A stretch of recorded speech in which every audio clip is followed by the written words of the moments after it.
Guilty Gear is a series known for its overpowered specials. Whether they're full screen lows that lead into full combos, command grabs that delete your health bar, or whatever Asuka's doing, whatever it may be, the series has no shortage of broken special moves. But what specials are the most broken? Today, we're going to be going over my list of the top 10 most broken special moves in Guilty Gear Strive. Now, this game has a lot of broken special moves as we were just talking about, and it was pretty hard to narrow down this list, but I think between me and my Twitch chat over here, I think we got a pretty good list. By the way, if you'd like to come hang out with me and the rest of my community, you can find a link to my Twitch stream in the description below. I am a full-time streamer, so I'm live most days of the week, so feel free to come hang out with us. We have a lot of fun. Anyways, first off, we should set some ground rules. There are a couple of types of moves that I am exempting from this list or are just honorary mentions. DPs or invincible reversals, I'm not going to be putting on the list because, well, frankly, they're all very good and they probably all should be on this list, and that just wouldn't be very fun to talk about, but they probably should be up there. Certain types of moves like Asuka's spells or Happy Chaos's at the ready, those types of moves I'm not going to be talking about either because they're a little hard to talk about with them being so tied to the character's system mechanics. This also goes for things like Behemoth Typhoon or Faust's Item Toss. There's just certain types of moves that I felt were best if we left them off the list. So if there's a move you feel like that should be on there that isn't, that might be why. Also, before we get into it, I do want to know what you guys over on the YouTube comments think. Let me know down below what you think are the top 3 special moves in Guilty Gear Strive before you watch the video. That way we can see if it lines up with what me and my chat thinks. While you're down there as well, consider dropping a like and subbing to the channel. I'm really trying to grow my YouTube, so it'd be really appreciated. Likes and comments really help the YouTube algorithm, so I'd really appreciate it. We're going to be working our way down the list, and we're going to be starting with the 10th special move, which is going to be Happy Chaos's Scapegoat. Scapegoat, or clone as the community calls it, is a very interesting type of move, especially on a character like Happy Chaos. It puts down a clone that will block attacks from the opponent as well as stop them from running past it. It has a collision hitbox. This attack is very annoying to deal with because if you try to hit the clone, it often leaves you susceptible to Happy Chaos punishing you. And if you don't hit the clone, he's just going to sit behind it, get his resources back, or pull out the gun, which can be very difficult to deal with as the opponent. As well as when used on offense, especially backed up with meter, it can be very annoying to deal with and make his strike throw and high-low game that much more potent. Happy Chaos honestly could have like his entire move list beyond this list, but I really want to talk about Scapegoat specifically because I think it's kind of underrated in how strong of a move it can be. Any resource-based character would love to have a move like this. It's just a very difficult move to deal with, especially for certain characters. If your character has poor mobility or don't have any good way to get around the clone, this move can be a nightmare to deal with. Coming in at number 9 is going to be Slayer's Mappa Hunch. So Slayer is the newest character in Guilty Gear Strive right now, but it is undeniable how good of a move Mappa Hunch is. There are 2 versions of this move, and both of them are pretty good. Even if you only want to count one of them, K-Mappa on its own is so good that it definitely makes it on this list. It is a near full screen lariat type of attack that is very safe on block, and in fact, the later you block it, it can actually end up being plus on block, leaving Slayer at advantage, which is a nightmare to deal with because its offense is so potent. This is very difficult for Zonos to deal with, especially characters like Asuka really don't like dealing with this type of move, and any character with weaker defensive options really doesn't like this move either. It does have some downsides, of course. You can 6p it, and the rest of his neutral tools can be a little bit lacking, so it's kind of carrying the weight for the most part. You can get full conversions on counter hit, which is great, making it a good frame trap option. It just overall is such an effective, strong move. It can be good for whiff punishing because it's relatively fast for what type of move it is. It's actually very similar to Mei's Dolphin. It's just, instead of being a charge move, it has extra startup on top of it. But it is very clearly a very powerful move. Moving on to number 8, we are going to have Soul's Bandit Revolver. Bandit Revolver is mostly good because it's just such an obnoxious move to deal with. Soul can lunge himself flying across the screen, especially with something like Kara Bandit Revolver. On block, it can be difficult to punish, especially if you end up blocking it later. And he also has the follow-up that he can threaten a frame trap with. With meter available, he can just get a 50-50 or run a strike throw after or anything like that, making it very potent. And if you get hit by this move, well, as we have all seen, you're just going to explode.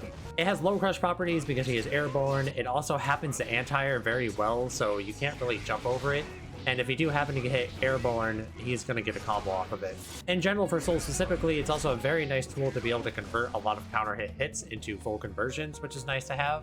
Just in general, it's actually a very multi-purpose utility special, despite what it may look like initially. Its effectiveness on block with meter especially is really what puts it up here, I think. Next up, we have number 7, which is going to be Gold Lewis's Thunderbird, or Drone as the community usually calls it. Gold Lewis's kit is basically designed around this move. The whole idea of the character is that you can zone him out, but he's going to build his security level slowly over time, and be able to get the drone out.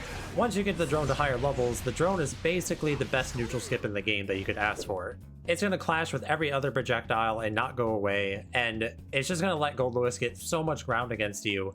And Gold Lewis is the type of character where he really only needs one chance, so giving him a tool that lets him just advance his way into neutral for free like this, especially against zoners who are trying to keep him away, is just a nightmare to deal with. It's a great Oki tool as well. It can be very hard to deal with. Even reversal characters have to be careful. Next up, we have Abba's Intertwine and Tilt, or 236K. So this move, I'm mostly going to be talking about the normal version. We're not going to be talking about the version when she's in Jealousy mode. If we're talking about the Jealousy version, yeah, that special is incredibly broken. It's an 18 frame overhead that gives you a combo and a safe on block. Every character would love to have that. But even the move in normal version is very strong. It goes half screen pretty quickly, you can get a full combo on counter hit, and it's only -1 on block, which is insane. Abba, when she's in normal mode, is frankly not that great of a character, and she is mostly carried by just how strong of a move her Intertwine and Tilt can be. A lot of characters would love to have this type of move to just be able to throw out a neutral because of its low crushing properties. I say low crushing, but it also just goes over a lot of mid-hitting attacks for some reason. And even just being able to have it as a frame trap option, being as safe as it is on block, is great. Any character with faster normals, if you have a 3 frame or a 4 frame normal, this move might as well be plus on block for you. It just goes to show that even with normal mode Abba being kind of lacking, the move is so powerful that she's still considered a good character in normal mode regardless, because she has Intertwine and Tilt. Coming in at number 5, we have Nagoriyuki's Kamuri Yuki, or Beyblade as the community calls it. This is a full screen low hitting attack that leads into a full combo. The hitbox on this move is massive. It tends to just randomly anti-air people on top of being a low hitting attack. It's very safe on block, and with Nago's ability to be able to special cancel his specials, it makes the move even more threatening because you can frame trap them afterwards, go for a command grab, or anything like that. This is such a threatening option against really any type of mid-range or zoner based character where they have to really fear for their life anytime they're trying to keep out Nago. On top of that, it also gives you a hard knockdown, which can be useful for Oki or just random hits into a knockdown. Definitely one of the very best special moves in the game. Next up, coming in at number 4, this might come as a little bit of a surprise to you, but it's going to be Elphelt's Chain Lollipop. This Rekka series allows her to go into an unreactable overhead or an unreactable low, but not just once, she can actually go into it twice or go back into the Rekka 1 to keep the mix-ups coming. This move is so incredible that it makes Elphelt, who's not that great of a character, still have a chance in even some of her worst matchups. It's a move that literally every character in that game would love to have because they would suddenly have double high-low mix-ups off all of their block strings. And it's also a decent conversion tool on top of that as well. This is definitely one of the last moves you ever want to block in the entire game, and the entire balance of the move is trying to prevent Elphelt from even getting into it in the first place. Because once you've blocked this move, it's probably over for you. Now we have gotten into the top 3 special moves in Guilty Gear Strive. Coming in at number 3 is going to be Anji's Spin. I'm not giving you the actual name of the move, it's just called Spin. This move is actually so potent that even when Anji was like not a great character, the move always had its merits, but specifically with Season 3, with the access to the new follow-up he has with the fish follow-up, this move is absolutely one of the best moves in the game. It is a type of move that is just awful to deal with because there's not really a great way to deal with it, frankly. You just have to guess a neutral constantly. There isn't really a way to react to the move and punish it on reaction. You just have to guess around it, and that gives Anji so much leeway where even his other neutral tools aren't great. Spin just makes him so threatening to deal with that it lets him get away with all sorts of things. If you're a character that has to really focus on mid-range control, dealing with Anji is pretty difficult, and even if you're a brawler character, Anji is a high life character where taking risks on Spin is perfectly fine with his type of kit. Because of the follow-up to Fish, it's even effective against lower committal buttons like K buttons and P buttons, as well as projectiles. For the sake of this video, I'm referring specifically to Spin. I'm not talking about Fujin or Hold Fujin at all. But even just Spin on itself, along with the Fish follow-up, it is such an incredibly powerful special move, and is largely the reason why Anji is high in the tier list that he is nowadays. The number 2 best special move in the game, and I know you're not going to believe me initially, but it is Potemkin Buster. Look, this move is so broken that they had to make the rest of the character lacking to compensate for it. It is a command grab that does roughly 50% of your life unburstable, it builds you a ton of meter, and with meter you can combo off of it and do even more damage. Potemkin has generally not been super great of a character, but Potemkin Buster has always been a threatening option, and now with having things like White Walled Assault, it makes him very scary because he only needs that one chance to get into Pot Buster range to be able to take a game off people. Blockbuster is a move that frankly every character in the game would love to have because it's just a high damage command grab. Command grabs are actually pretty decent to have defensively in this game as well because of their throw invincibility.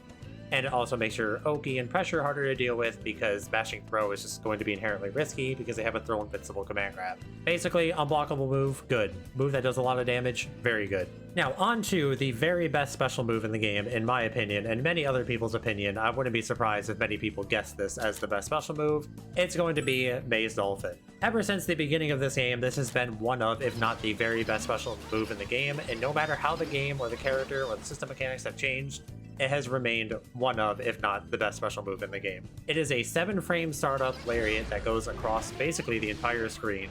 It's safe on block, you get full combos on counter hit.